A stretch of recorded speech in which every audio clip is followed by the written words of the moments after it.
You're live. Well, hello there, our faithful YouTube followers and subscribers. Yes, indeed. Good to see you, family. Welcome back. So we know it's been a while since we've had our last video, but if you go and look, you will be able to see a fun little worship video that we did with our dog. Mm-hmm. As you can see, he's really proud of it. But we like to keep it fun in the household. We do. That's right. But today's video, our fifth one, is called "What is the Key to a Successful Marriage?" Before we get there, we want to give you a movie review and talk to you about our current church visit shopping experience for the summer, and then finally we'll end with what is the key to successful marriage. See, that's our dog. She likes to bark during videos. This is uncut. Okay. So we went and saw a month ago or so in May, we saw Aladdin. Yeah. And, we're kind of different in a sense that, like, we both like Disney. We both enjoy Disney. Right. Sure. He actually probably knows more Disney songs, more lyrics than I do. Ish. Yeah. But you've probably seen more movies. But I've seen way more entire Disney movies, and I can definitely quote every line out of Mulan and probably Hercules. Yeah, I know the plots because of Kingdom Hearts. That's all you need. If you play Kingdom Hearts 1 and 2, I mean, who needs to watch the movie when you can play through the movie? Hashtag otaku. Yeah, that's right. So shout out to the Blurs and all those that play Kingdom Hearts. You know what I'm talking about. All right. So, later on, one of our videos, one of our faithful subscribers suggested that we do a video about like what it's like to be married to a teacher and what it's like to be married to a Blurred. So that's coming up. Spoiler alert. So Aladdin. We were kind of different when it came to leading up to the movie. I was extremely excited and had high hopes.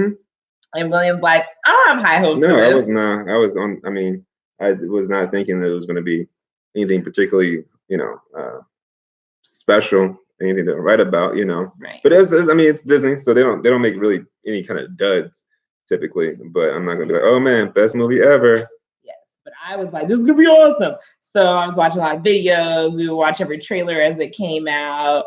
We went to go see it on opening weekend. I know, right? Because that's how we do. It was a date night, It was a date night. It was great. And so we got there and we were both I think I was still pleasantly surprised, even though I was like, it's gonna be great. It was like really awesome. I loved it. I enjoyed it. One thing I would say that I really liked is that I'm not a reviewer of Arabian Middle Eastern culture. I don't know how authentic it was, but I do know it was much better than the cartoons version when it comes to culture. Yeah. That's what I do know. I think they were way more sensitive to, There was no cultural the lyrics, for songs that were racist. Clothing and all that. And the clothing, they were fully clothed. Way more culturally sensitive instead of insensitive. Yeah, they were fully clothed. Like, the truth is, people are not walking around half naked in the Middle East. Aladdin with his vest and no shirt.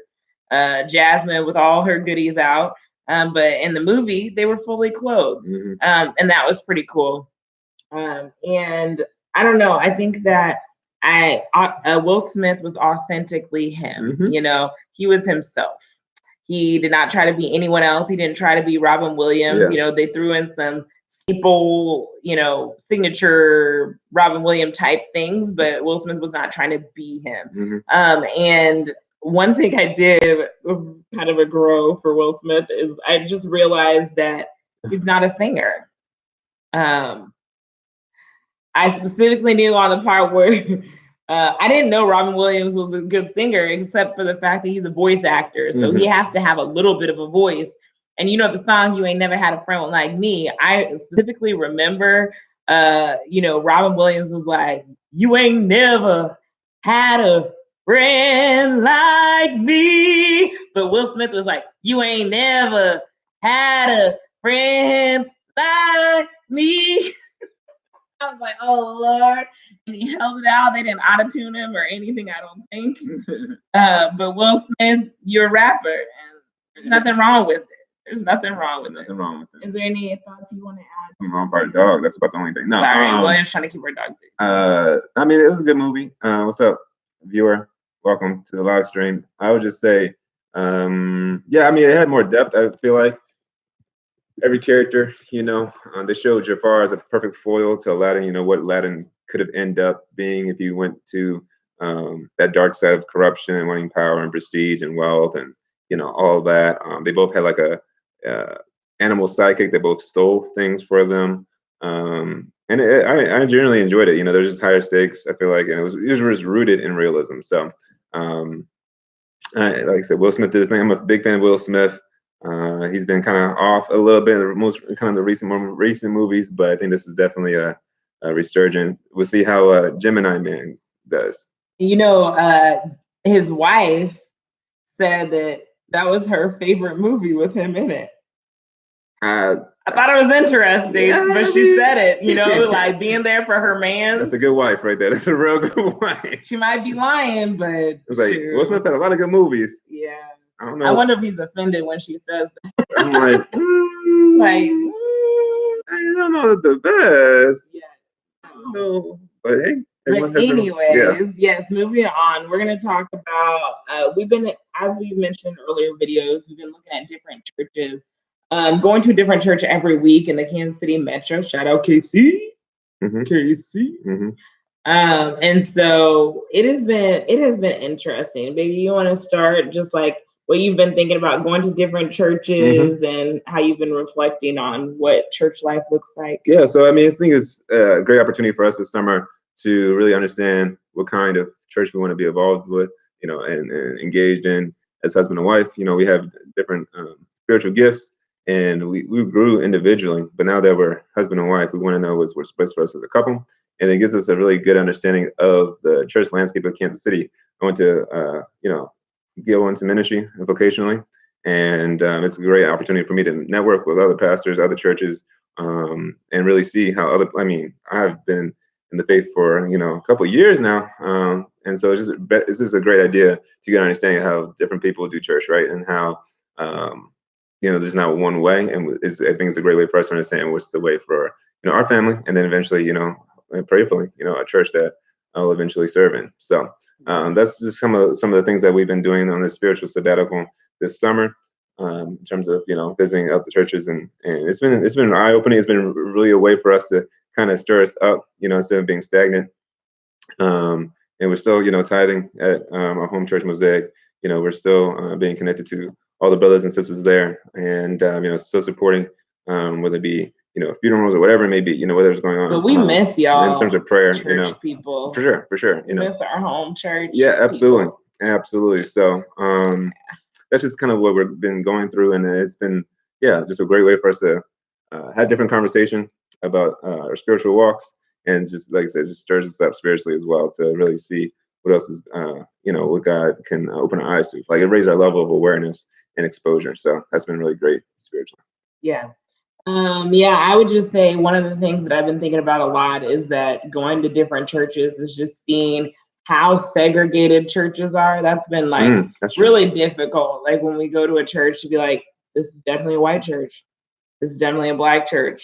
And I don't like that feeling of walking into a place that's supposed to be representing a gospel that's for everyone, and knowing that there's a certain demographic that this church is serving and catering to, and that demographic isn't always reflecting the neighborhood where the church is. And that's just so frustrating. And one of the things that I personally look for when I'm in a church is, can I bring my friend who's white, my friend that's Latino, my friend that's black to this space? Right. And I mean, I haven't really seen that. Like, I haven't seen it, whether the worship is like one-sided, or I haven't seen a freedom where someone can be reflective in their worship or be expressive in their worship.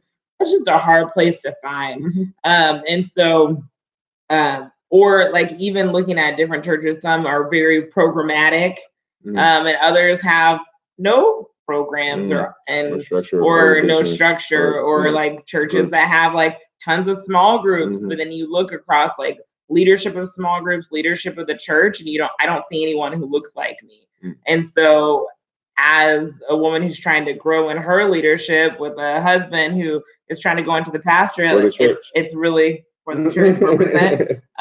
It's really sad, like, to look and see, like, oh, none of your leadership looks like us. And so will you try and cultivate people who look like us in your congregation? And so these are some of the things that we're thinking and processing through as we do this search. And it's been great to see that, like, there's people doing different things in the metro, but it's been hard because we're not looking for the perfect church. But when you go and visit a lot of them, you see that every church has its own stuff. And if you put it all together, that's a lot of stuff that churches are dealing with.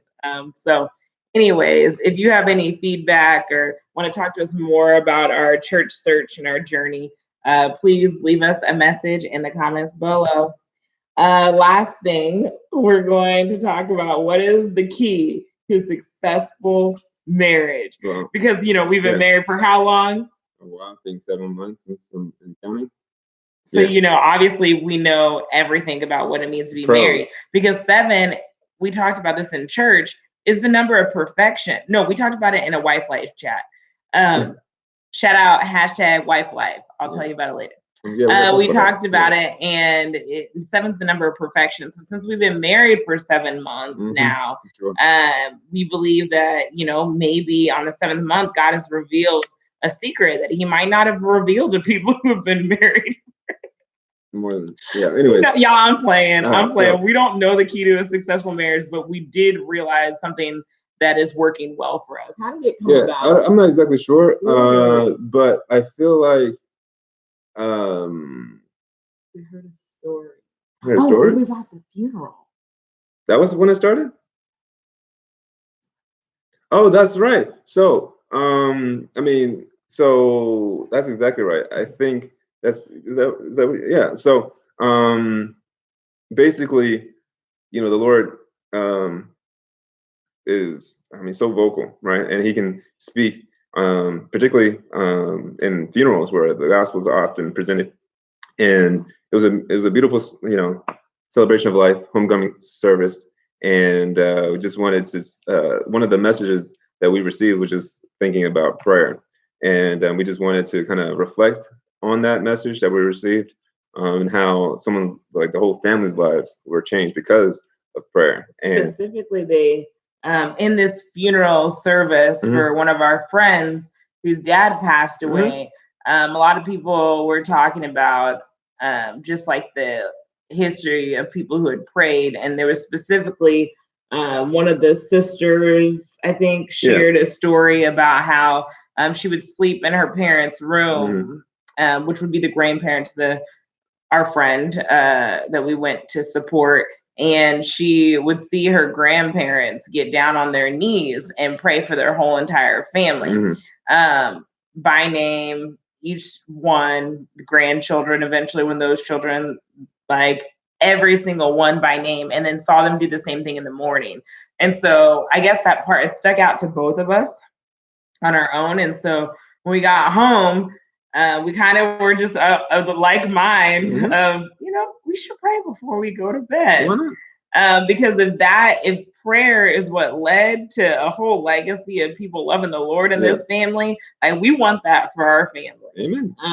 So it's just, I mean, that's basically it. I mean, and we just seen a lot of change. You know, it's been about a week now, and we just been praying very intentionally. We get on our knees by our bed before going to sleep, no matter how late it is. Every night, and I can attest that this whole week has been different. You know, we've had conflicts, and then leading up to that funeral, you know, we had conflicts, and it wasn't the best. And I feel like just praying has allowed us to, you know, come together as husband and wife, has allowed us to resolve things in a timely manner. You know, not rolling things into the next day.